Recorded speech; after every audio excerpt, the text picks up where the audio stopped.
Good morning, dear student. Myself, Dr. Rajaram, Assistant Professor, Government डूंगर college Bikaner. आज हम लोग BSc part third inorganic chemistry के बारे में बातचीत करेंगे।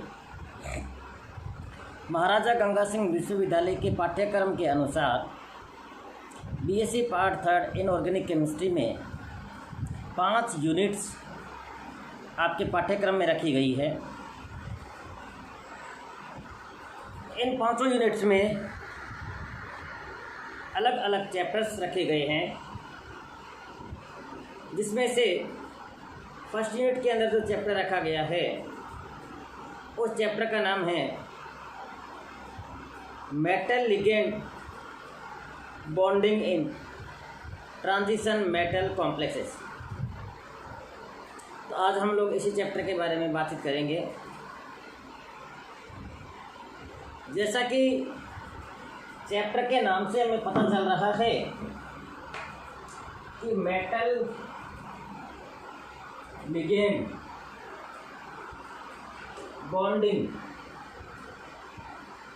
इन ट्रांजिशन मेटल कॉम्प्लेक्सेस।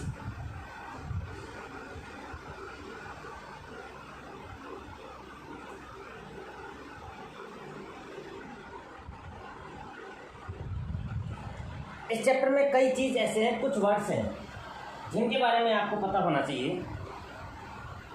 सबसे पहले मेटल। ये मेटल क्या है? मेटल वह है जो इजीली अपने इलेक्ट्रॉन को डोनेट कर दे, अर्थात अपने आप को पॉजिटिव अवस्था में ले आए, वह मेटल है। अर्थात बाह्यतम इलेक्ट्रॉन को निकालने के लिए सबसे कम ऊर्जा की आवश्यकता होनी चाहिए, जिसमें जितनी कम ऊर्जा लगेगी वह उतना ही स्ट्रॉन्ग मेटल। तो ये धातु है। इसके बारे में जनरली इंस्ट्रक्शन है कि ये इलेक्ट्रिक कंडक्टर होते हैं, ये वो, लेकिन हमें ज़्यादा ध्यान ये रखना है कि मेटल वह होती है जो इजीली इलेक्ट्रॉन रिमूव कर सके, डोनेट कर सके और धनावेश में बदल जाए।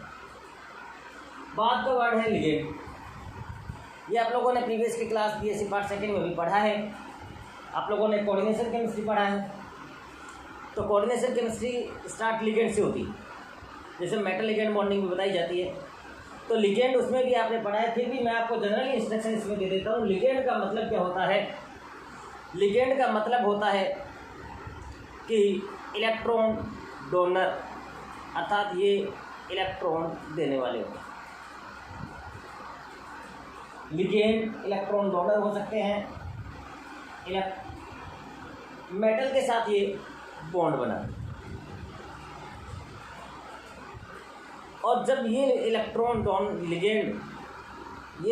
लिगेंड द्वारा दिए जाते हैं तो मेटल और लिगेंड के बीच में एक बॉन्डिंग बनती है। लिगेंड है, इलेक्ट्रॉन्स है इसके पास, और मेटल है जिसके पास इलेक्ट्रॉन्स दिए हुए हैं या वैकेंट डी ऑर्बिटल है मेटल के पास, तो इलेक्ट्रॉन ये ले सकता है। तो ये इलेक्ट्रॉन यदि इस मेटल को ये दे दे तो मेटल और लिगेंड के बीच में एक इस प्रकार का बॉन्डिंग होता है। इस प्रकार की बॉन्डिंग को हम लोग कहते हैं कोऑर्डिनेट बॉन्ड,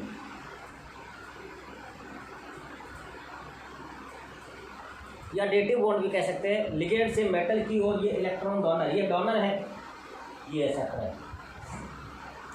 तो डोनर और एक्सेप्टर के बीच में इस प्रकार से एक बॉन्डिंग बनता है, जिसे हम लोग कोऑर्डिनेट या डेटिव बॉन्ड भी कहते हैं। यह संकुलों में पाया जाता है, और संकुल हम कॉम्प्लेक्सेस को कहते हैं।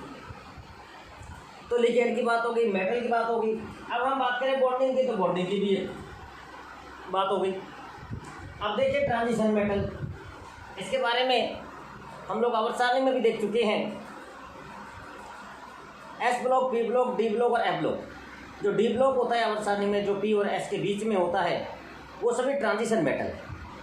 ट्रांजिशन मेटल में 3 नहीं है। कौन कौन सी नहीं है? एक तो जिंक नहीं है, एक कैडमियम नहीं है, और एक मरकरी नहीं।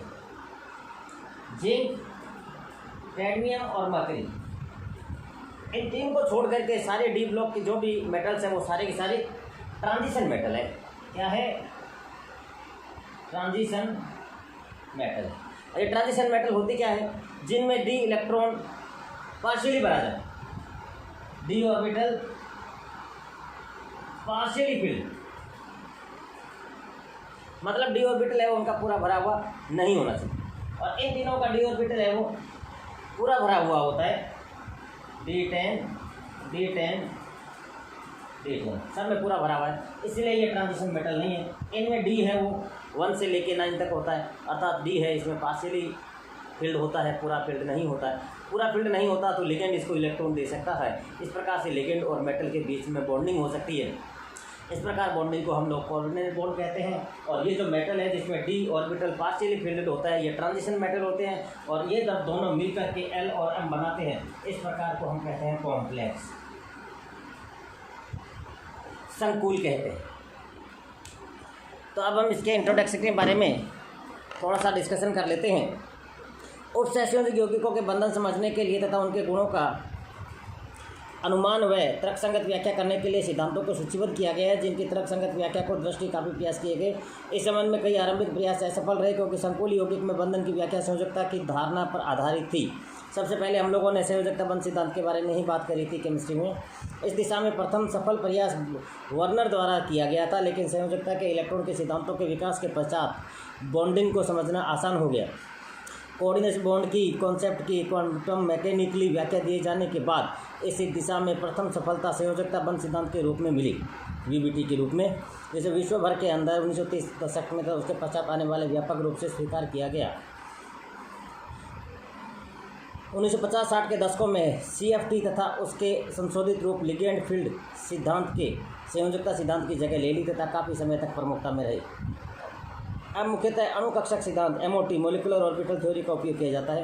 यद्यपि दोनों ही सिद्धांत संयोजकता बंध और क्रिस्टल फील्ड सिद्धांत का बहुत सीमित उपयोग होने लगा, उपसंयोजक यौगिकों के वर्तमान विवेचन में अभी भी इन सिद्धांतों को काफ़ी काम में लिया जाता है। पिछली कक्षा की पाठ्य पुस्तक में इन लेखकों द्वारा संयोजकता बंध सिद्धांत का विस्तार से वर्णन किया गया। अब हम आगे वीबीटी की बात करेंगे। सबसे पहले वीबीटी की बात करेंगे। तो आज के लेक्चर में हम लोगों ने इतना पढ़ा, वीबीटी के बारे में हम लोग कल बात करेंगे। धन्यवाद।